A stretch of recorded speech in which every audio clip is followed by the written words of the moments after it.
Hello, I'm here talking to you from Bobtail Prison, where I make my living. I want to tell you about trying to buy ivermectin. Um, I think you can say that word now. I mean, I'm such a small channel, it doesn't even matter.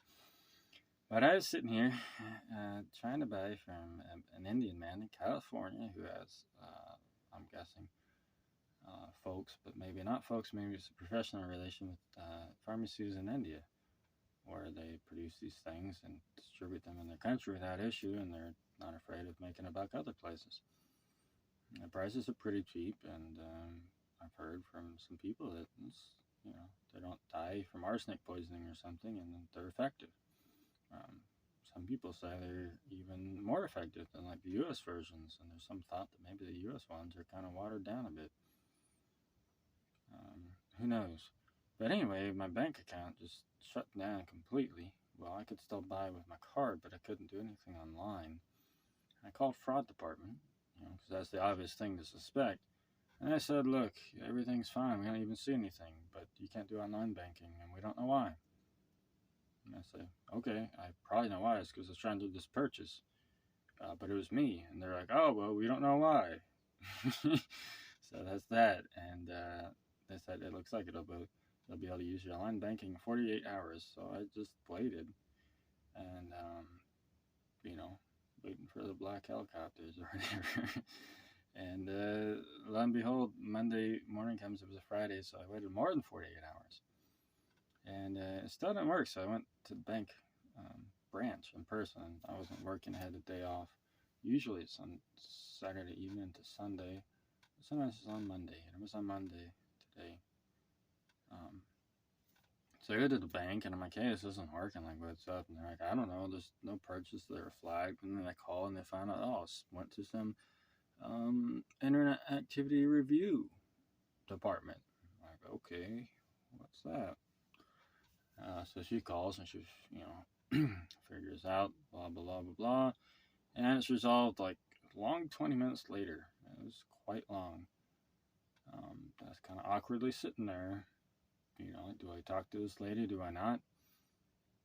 Um, Sometimes I like small talk or whatever, but I was also just like wondering what's going on too. So anyway, time passes and it's unlocked, and I go and try the same order again. It's instantly locked. I'm like, I went back in. I'm like, I just told you guys that this is what I was doing. I was buying from this person. I told you the company name. I said everything's fine. If it's a risk, it's okay. If I lose it, that's all right. I'm fine with that. And so, I called fraud again. And fraud, this is right before when I called fraud, and fraud said the same thing. I went to internet inspection, like online activity things. And the lady called, and she could tell, she didn't want to tell me like what they're saying, because they're like, it's going to be another 48 hours. And it's the same thing. And you're just like trying to use your money for something. And then, so she gave me the bad news. You could tell she didn't want to. And she was like flabbergasted. And I said, look, it doesn't make any sense. The only thing that makes sense, and I said, make of it what you will, but I'm trying to buy ivermectin, because I don't want to get a cold when I travel, and like parasites are a real thing.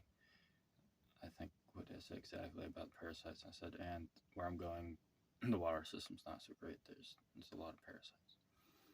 And I said, I don't know why anyone's still is scared of this. But anyway, I'm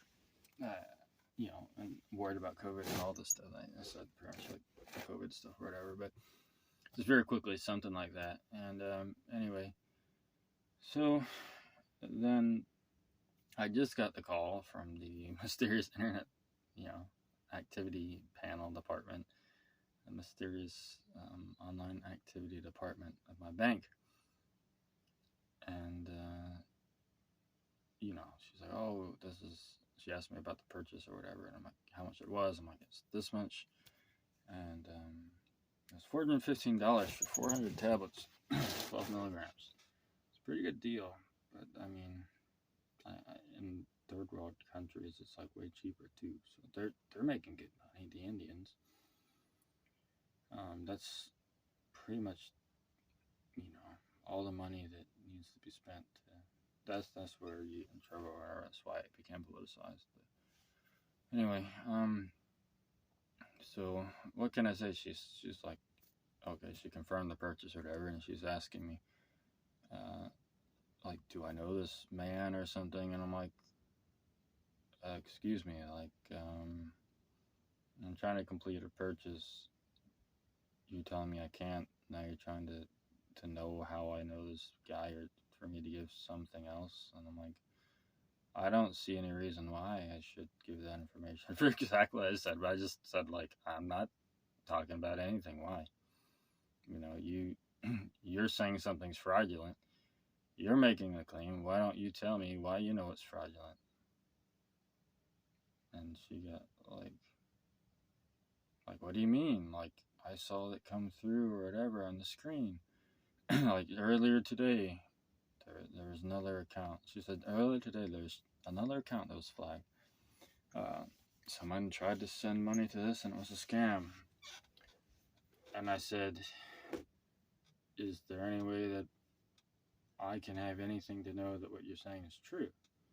I go, is there any evidence for this statement? She's like, what are you saying? I'm like, well, when somebody makes a statement and I hear it, the first thing I do is ask myself, do I know that's true? How do I know that's true? And I said, this is just pretty much common practice. Like, it should be. I don't see what the issue is here. It's like a matter of course. She's like, are you insinuating that like somehow I'm trying to scam you or something? And I said, no, I don't think you're trying to scam me, but it very well could be that the bank just flagged this guy for some other reason, because they don't want me to make this purchase, or because they have some other, incentive to do so, and it's not a scam whatsoever. So how do I know that's not the case?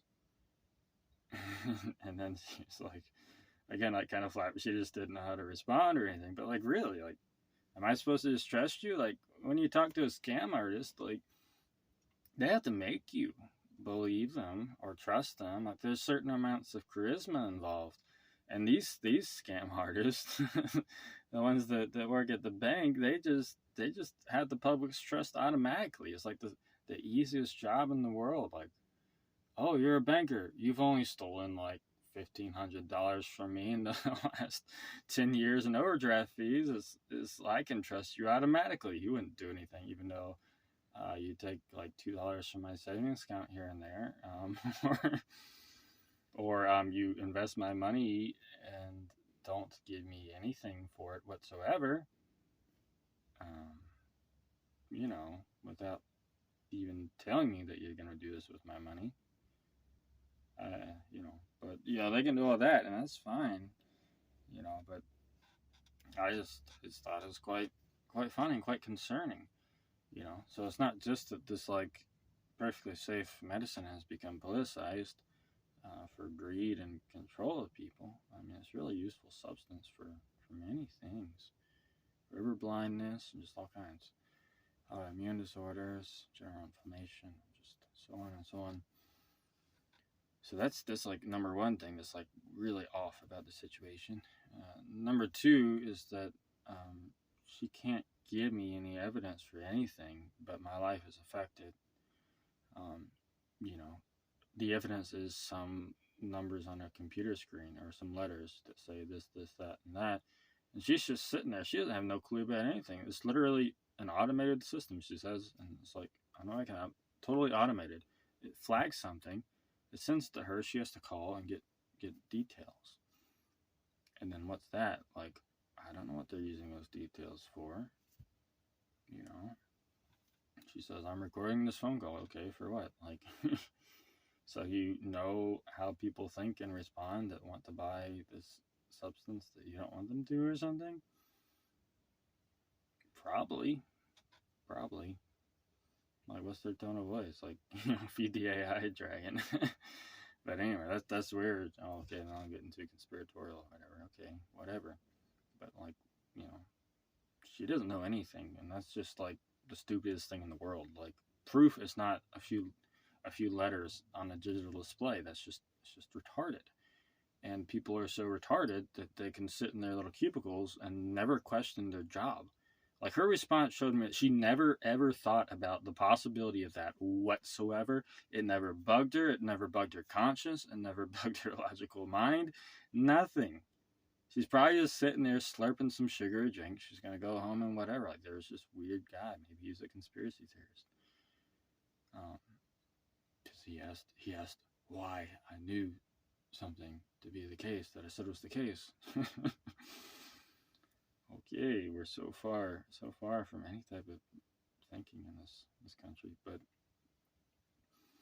anyway, and then I asked her, well, can I get out of this service, please? Because it's only stopped me from doing things that have been in my interest. I say my interest. I said it's only stopped me from using my money, and pretty much you're telling me that I can't buy things, and then if I buy something that the computer system doesn't like, I have to go through this process. And when I'm having to do all this, it's not a service. It's actually a hassle. It's the opposite of a service. And she just was like, oh, blah blah blah blah blah. We're trying to save you from fraud. I'm like, I'm okay with the risks. I don't want the service. You're telling me I'm forced to have it. That's not a service. And I said first, like, I really don't appreciate that. You know what I mean? Like, it's not very kind to just have this. I didn't say kind or whatever, but I just said I really didn't appreciate being forced to have a so-called service. And anyway, that conversation pretty much ended. But that's the other thing. So it may just be like, okay, what's this guy talking about? All this little thing that's a remnant of COVID and hysteria and everything. But no, this is like future epistemology of the system we're going into. The screen says some stuff. This person who can't think twice about anything sees the thing and believes it. And then the people are conditioned to deal with the people saying the thing from the computer because they don't want to be labeled like this socially antagonistic, hateful, domestic, evildoer group. That's everything. So that's like future government. This is like a small little taste, and that's pretty much everything in a nutshell with his experience that I want to say. It's not looking so good for AI systems.